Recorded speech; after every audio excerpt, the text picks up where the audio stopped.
अस्सलाम वालेकुम, मेरा नाम सहारे नाम है और आप देख रहे हैं MIT यूट्यूब चैनल।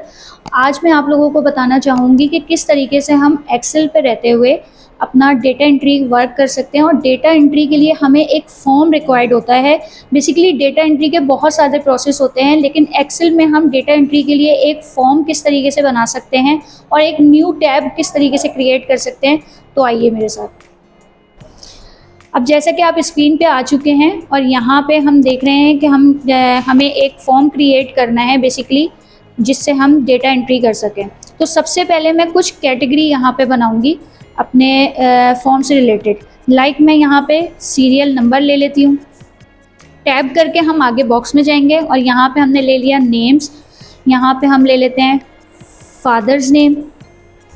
इसी तरह हम आगे जाएंगे तो हम ले लेते हैं क्लास, और आगे जाते हैं तो हम लेते हैं अमाउंट।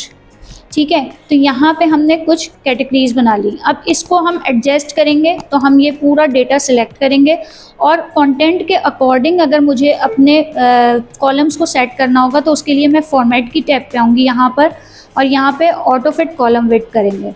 यहाँ ऑटो फिट कॉलम विड्थ से हमने कर लिया। उसके बाद हमारी ये रो सिलेक्ट है। इस सिलेक्शन के अंदर हम यहाँ पे आते हैं, होम टैब में रहते हुए आप यहाँ पे फॉर्मेट टेबल एज टेबल पे आ जाएंगे। फॉर्मेट एज टेबल पे जब आप आएंगे तो यहाँ आपके पास बहुत सारे स्टाइल्स दिए हुए हैं।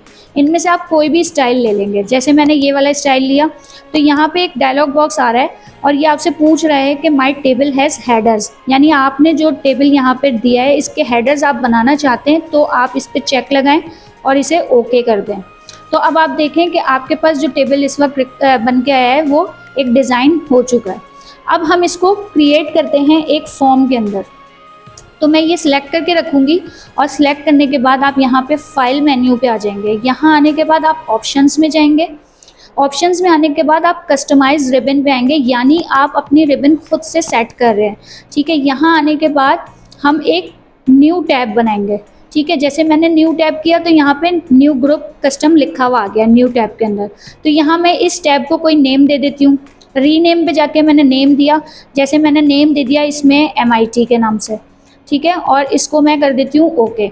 अब इसके अंदर मुझे एक ग्रुप चाहिए, तो वो ग्रुप बनाने के लिए पहले मैं यहाँ पे पॉपुलर कमांड्स के अंदर ड्रॉप ड्रैग करूँगी और यहाँ से commands not in the ribbon कर देती हूँ। ठीक है, यानी यहाँ पे वो कमांड्स आ गई हैं जो अभी आपके पास रिबन में मौजूद नहीं है। इनमें से आपको जो चाहिए वो कमांड हम ले लेंगे। लाइक मुझे यहाँ से फॉर्म बनाना है तो मैं F कैटेगरी के अंदर फॉर्म पे आ जाती हूँ। फॉर्म पे जब हम आएंगे तो यहाँ से हम ऐड कर देंगे। इसको ऐड करने के बाद हम इसको यहाँ से ओके कर देंगे। तो यहाँ पे ये न्यू टैब के नाम से हमारे पास एक टैब क्रिएट हो चुकी है। अब मैं जब इस टैब में जाऊँगी तो इस टैब के अंदर मैंने इस जो फॉर्म का नाम रखा था वो MIT के नाम से रखा था। ठीक है, जैसे ही मैं इसमें फॉर्म क्रिएट करूँगी अब आप देखें कि आपकी विंडो पे यहाँ पर एक फॉर्म आ गया है। अब यहाँ पे इस कैटेगरी को जैसे ही आप फिल करेंगे तो यहाँ ऑटोमेटिकली वो चीज़ें आपकी फिल होना शुरू हो जाएंगी। लाइक मैं यहाँ पे सीरियल नंबर में 1 डालती हूँ, टैब करके मैं नेक्स्ट बॉक्स में आती हूँ। यहाँ मैंने अपना नेम इंसर्ट किया, टैब करके मैं आती हूँ नीचे। फिर मैंने क्लास इंसर्ट कर दी अपनी, जैसे मैंने BS, और उसके बाद मैं जब अमाउंट पे आती हूँ तो कोई भी अमाउंट जो आपका रिक्वायर्ड हो, कुछ भी आप फॉर एग्जांपल डाल सकते हैं। जैसे मैंने 45,000 इसमें डाला। और जैसे ही हम यहाँ पे इसको न्यू पे क्लिक करेंगे तो ये देखें आपके पास एंट्री हो चुकी है। इसी तरह आप नेक्स्ट कैटेगरी को एंटर करते जाएं और आपके पास यहाँ पे एंट्रीज आती जाएंगी। अब जैसे ही मैं नेक्स्ट कोई भी सपोज एंट्री करती हूँ तो मैंने यहाँ पे कोई भी नाम डाला और यहाँ पे हम अमाउंट डालते हैं और उसके बाद हम जैसे ही न्यू करते हैं तो हमारे पास एक और एंट्री आ चुकी है। अब इसका करने से हमें एक फ़ायदा और है। देखिए, मिसाल के तौर पे आप क्लास वाइज भी अगर किसी को सर्च करना चाहें तो यहाँ पे हमारे पास फ़िल्टर बटन मौजूद है।